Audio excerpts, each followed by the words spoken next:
Dans la rubrique droit et devoir ce matin, on parle de la légitime défense, comme vous l'avez si bien introduit, Théodule Hunsa. Notre invité en plateau, il est là, monsieur Lionel Rodrigue Glito. Bonjour. Bonjour, monsieur le journaliste. Merci pour la disponibilité. Je vous remercie aussi.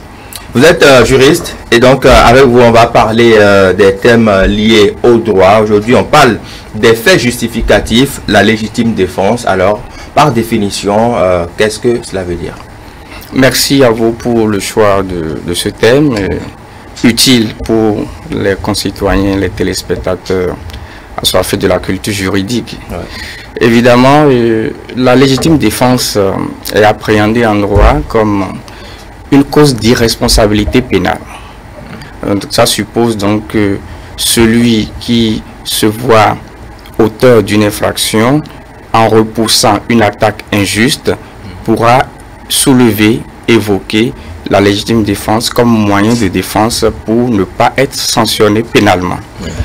Concrètement, la légitime défense est donc cette autorisation donnée par la loi de se défendre ou de protéger quelqu'un ou un bien et dès lors que la personne est en présence d'une attaque.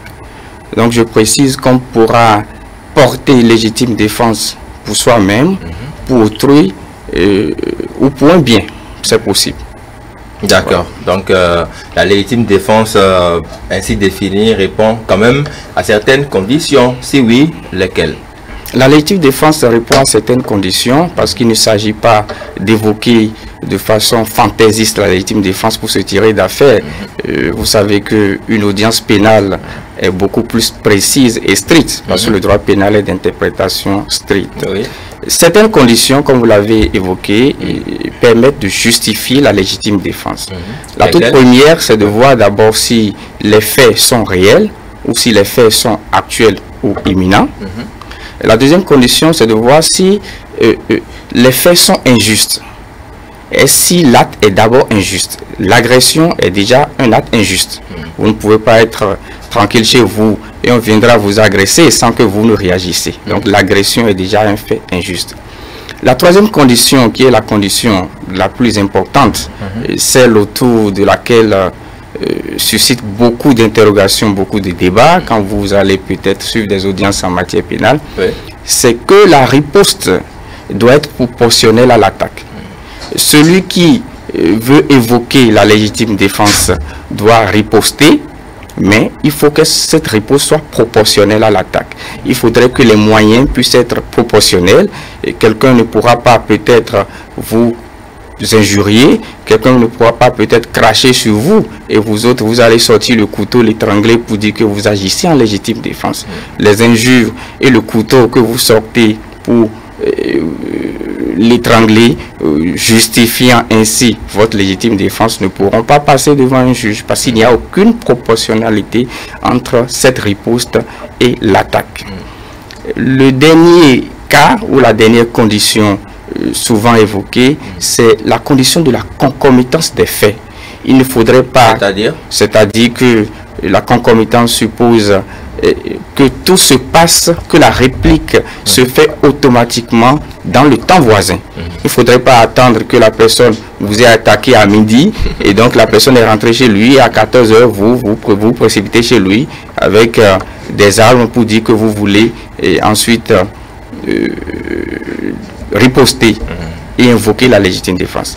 Une fois que ça n'a pas été fait dans le temps voisin, de façon concomitante, on pourrait en déduire à une vengeance. Donc là, les conditions ne sont pas réunies quand il a le défaut du temps, le défaut de la concomitance entre l'acte et votre riposte à vous. D'accord, mais quand vous parlez de temps voisin, j'ai envie de poser une question et certainement que la même question revient à l'esprit des téléspectateurs qui nous suivent en ce moment. Quel est le délai probable à considérer? Un petit exemple, que la personne a été agressée à midi et qu'à 17 h, elle veuille se venger. Est-ce que le temps, on est toujours dans le temps voisin? Sinon, quel est le délai probable?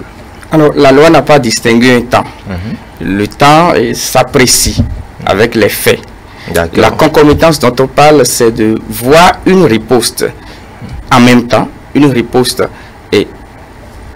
sine qua non, bon, je ne dirais pas sine qua non, mais une riposte qui suit en même temps l'attaque. Et donc, le temps voisin, c'est l'infraction qui se commet peut-être actuellement, où vous réagissez actuellement, ou l'infraction qui est en train d'être commise de façon précipitée, où vous réagissez de façon précipitée. C'est-à-dire que tout doit se faire dans le temps, dans l'application stricte de ce qui était en ce moment-là. Donc la notion du temps est tellement importante. Quand il faut soulever la légitime défense, ça veut dire qu'il faut répliquer automatiquement. Simplement, c'est ce qu'on peut appréhender dans la notion du temps. Il ne faudrait pas laisser refroidir avant de surgir. Et là, vous êtes dans le champ de la vengeance. Et le juge va sévèrement sanctionner. D'accord. C'est vrai, on va peut-être aborder maintenant les effets de la légitime défense. Mais j'ai une autre petite question, si vous le permettez, qui me vient à l'esprit comme ça. On a l'habitude d'entendre souvent que la vengeance est un plat qui se mange froid. Voilà que dans l'explication de la légitime défense, vous dites qu'il ne faut pas attendre trop de temps écoulé avant de peut-être riposter. Qu'est-ce qu'on pourrait comprendre? Non, nous parlons en droit. Ce que vous avez évoqué comme adage, un adage purement social, ce sont nos amis de la société, n'étant pas juristes, qui en parlent. Mais juridiquement, la vengeance est une infraction. La vengeance est une infraction parce que vous savez que l'État a le devoir d'assurer la sécurité. Dès lors que vous n'avez pas pu en ce moment réagir, riposter, vous avez donc tous les moyens offerts par la loi pour vous faire justice. D'accord. Donc que ça soit clair, hein, la vengeance comme plat qui se mange froid, ce n'est pas juridique, c'est un adage social qui ne s'applique pas forcément aux conditions de droit. D'accord. Alors quels sont maintenant les effets de la légitime défense? Le principal effet de la légitime défense, comme on peut le dire, c'est l'effet in rem. Ça fait perdre au fait la qualité ou la qualification juridique. L'infraction fait perdre aux faits qui se sont posés la qualification juridique. C'est-à-dire que simplement vous devenez, ou l'individu qui évoque justement la légitime défense devient irresponsable de façon pénale. Ça suppose que devant un cabinet d'instruction, cet individu pourra obtenir, toujours dans le champ d'application de l'irresponsabilité pénale, un non-lieu. Devant une juridiction de jugement, le prévenu sera relaxé purement et simplement ou au bénéfice du doute. Et ensuite, devant un tribunal statuant en matière criminelle, cet accusé se verra acquitté. Donc, quand on parle d'effet, c'est d'effacer la sanction. Dès lors que vous démontrez, vous réussissez à faire établir que vous avez agi en conséquence de cause, vous avez agi en légitime défense, comme on le dit, et donc vous ne pourrez plus être puni, vous ne pourrez plus être sanctionné. Donc, je reprends, il y a le non-lieu, il y a la relace, il y a l'acquittement, simplement. D'accord, tout simplement. Alors, qu'est-ce qu'on pourrait prendre un cas pratique pour mieux expliquer à nos téléspectateurs? Je donne un exemple. Une dame qui a été interpellée ou approchée par un monsieur en cours de route, peut-être autour de 15 heures, mettons. Et puis, le monsieur lui fait des avances, elle refuse, le monsieur peut-être l'agresse. Lui assène quelques coups, elle se sent peut-être, elle est peut-être blessée. Elle rentre à la maison autour de 15 heures, elle attend 19 heures que ses grands frères, peut-être des bulldozers ou des ceux qui font les gros bras, merci, comme on les appelle, et ils rentrent et puis la soeur se plaint auprès de ses grands frères qui prennent coupe-coupe, machette et tout ça, qui vont vers l'intéressé pour lui asséner des coups, histoire de venger leur sœur en quelque sorte. Dans un cas pareil, est-ce qu'il y a légitime défense? Est-ce que les conditions de la légitime défense sont réunies? Il s'agira de poser le problème et d'en déduire les solutions. Donc le problème est de savoir si dans ce cas il y a légitime défense. Comme je l'ai dit, il faudra revoir les conditions. Et si les faits étaient réels, imminents ou actuels, si éventuellement l'acte ou le fait était injuste, si aussi il y a eu une riposte proportionnelle à l'attaque et si les faits étaient par la suite concomitants. En l'espèce, il n'y a pas légitime défense parce que bien que la dame dont vous avez parlé justement a été agressée. Oui. C'est vrai, elle n'a pas en même temps les moyens. Elle pouvait quand même porter des coups aussi à l'autre pour répliquer tout de suite, pour respecter la concomitance, pour respecter l'imminence des faits. Mais elle est une femme, vous savez, dans notre société, que la femme est quand même considérée comme le sexe faible. Avait-elle les moyens de se défendre sur le champ? Puisqu'elle n'est pas morte, elle a les moyens, même si elle n'arrivait pas à se défendre sur le champ, ou même si tout de suite un voisin ou un passant ne pouvait pas porter autrement légitime défense pour elle, en écartant ou en ripostant l'attaque dont elle était éventuellement victime, elle a le moyen d'aller porter plainte plus tard. Elle a le moyen d'aller porter plainte. Dans ce cas, le moyen, c'est d'aller rapidement dans un centre médical, faire constater les coups qui lui ont été portés, en obtenir un certificat médical qui servent déjà de preuve à cette infraction, et l'individu pourra être poursuivi par la suite. Mais dans le cas que vous avez évoqué, il n'y a pas légitime défense simplement parce que surtout le temps a joué. De 15h à 19h, heure de riposte je dirais, des amis de la dame, il y a eu vengeance. La dame pouvait répliquer tout de suite. Si elle n'a pas les moyens de répliquer tout de suite, elle va répliquer par les voies ordinaires en invoquant ou en estant en justice. Ester en justice, porter plainte, comme on le dit souvent. Donc là, il n'y a pas légitime défense parce que les conditions ne sont pas réunies. Et il s'en suivra donc que le juge va sévèrement ou sanctionner les gros bras et sanctionner aussi la dame comme complice. Mais pourquoi sanctionner la dame qui, quelques heures plus tôt, avait été agressée par cet individu? Est-ce que à ce niveau-là, il n'y a pas une petite, on va peut-être pas dire injustice, mais est-ce que à ce niveau, la dame n'est pas défavorisée? Tout se justifie à l'audience. Le juge va apprécier dès lors que les individus qui sont venus attaquer plus tard l'autre à 19h n'étaient pas au moment des faits présents. Ces individus n'avaient aucune relation avec le monsieur qui a giflé ou qui a apporté des coups à la dame.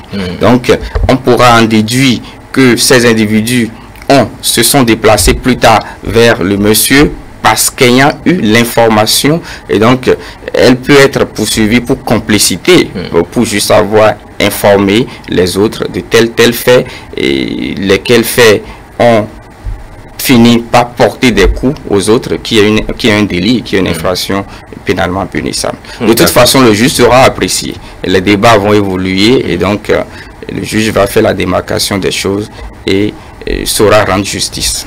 D'accord. Monsieur Lionel Rodrigue Glito, on va aborder peut-être d'autres cas de faits justificatifs, à part la légitime défense. Est-ce qu'il y en a? Oui, justement, je précise que la légitime défense est d'ordre légal. Ça, c'est important, il faudrait le préciser. Les autres faits justificatifs, on pourrait citer ce qu'on appelle l'état de nécessité, le fait d'aller commettre une infraction moins grave en évitant l'infraction la plus grave. C'est simplement ça. Je suppose que monsieur Jean, chauffeur, conducteur de camion, a un problème du coup de freinage où l'infraction devrait se produire. Et donc, à défaut d'aller cogner, d'aller tuer 10 personnes qui constituaient une foule à droite, il a préféré aller cogner le portail d'un voisin qui est au bord de la voie, simplement. Et donc, il a causé une infraction moins grave. Et donc, il était dans l'état de nécessité d'agir ainsi. Donc, il peut évoquer l'état de nécessité. Je précise d'ailleurs que l'état de nécessité est purement d'ordre jurisprudentiel. L'état de nécessité n'est pas d'ordre légal. La loi ne l'a pas prévu, mais c'est plutôt la jurisprudence, c'est-à-dire l'ensemble des décisions des juges qui a fait foi, qui peut déjà créer cette situation d'état de nécessité. Donc c'est la jurisprudence qui l'a précisé. D'accord. Un autre fait justificatif qu'on pourrait évoquer, c'est ce qu'on appelle l'ordre de la loi et le commandement de l'autorité légitime. C'est-à-dire l'ordre de la loi et le commandement de l'autorité légitime.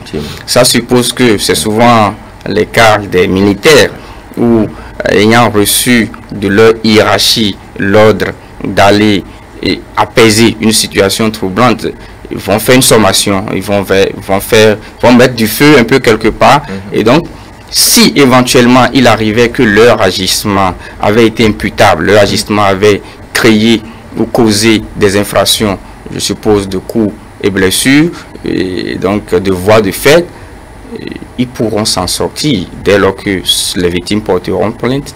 Ils pourront s'en sortir en évoquant ce fait justificatif pour dire qu'ils ont agi conformément à l'ordre de la loi. Ils ont agi conformément au commandement de l'autorité légitime. Je voudrais aussi remonter un peu sur les cas de la légitime défense pour dire qu'il y a deux cas. La doctrine retient deux cas de présomption de légitime défense. Dans ces cas, il y a d'office, il y a une présomption de légitime défense. Le premier cas, c'est souvent applicable en France. Vous savez que nous avons hérité du droit purement français, le droit romano-germanique. Et c'est le cas d'un vol, par exemple, qui se fait la nuit, par effraction et par bride ou défoncement de la porte. Et dès lors que quelque chose arrive, je suppose que l'individu était resté chez lui, il ne dormait pas encore, même si c'est tard dans la nuit, il a su que le brigand défonçait la porte, et donc il a pris un bâton pour, dès que le monsieur a pu ouvrir la porte, il lui a asséné un coup. Le monsieur avait un couteau en main, et donc la justice retient déjà que puisque ça s'est passé la nuit, par effraction, par brise ou destruction de porte, on peut déjà présumer d'office qu'il y a légitime défense, même si il faut démontrer par la suite à l'audience. Le deuxième cas, c'est le cas où c'est plusieurs personnes qui volent, et plusieurs personnes, donc on parle de voleurs au pluriel, accompagnés de pillage. Donc en ce moment-là, que ce soit le jour ou la nuit, dès que vous êtes seul et que vous vous défendez n'importe comment, on peut déjà présumer qu'il y a légitime défense. Donc c'est les deux cas souvent évoqués de présomption de légitime défense. Oui. D'accord, merci beaucoup pour toutes ces explications. Qu'est-ce que vous avez envie de dire en résumé, peut-être pour les personnes qui viennent de nous prendre au vol, par rapport à la légitime défense surtout, peut-être rappeler rapidement les conditions à réunir pour parler de légitime défense. Je voudrais conclure en enseignant à mes chers téléspectateurs que la légitime défense souvent évoquée obéit à des conditions, lesquelles conditions sont strictes, parce que le droit pénal est d'interprétation stricte. Il faut d'abord que les faits soient réels, imminents ou actuels. Il faut que les faits ou l'acte soit injuste. Il faut également que la riposte soit proportionnelle à l'attaque. Et enfin, il faut que les faits soient concomitants. Et donc, quand on parle de légitime défense, c'est une cause d'irresponsabilité. Celui qui se défendait en blessant peut-être quelqu'un, déjà pourra justifier et invoquer la légitime défense. Au-delà de la légitime défense, on a l'ordre de la loi et le commandement de l'autorité légitime, qui est aussi d'ordre légal. Et le troisième fait justificatif, souvent abordé par la doctrine, c'est l'état de nécessité qui cependant est d'ordre jurisprudentiel.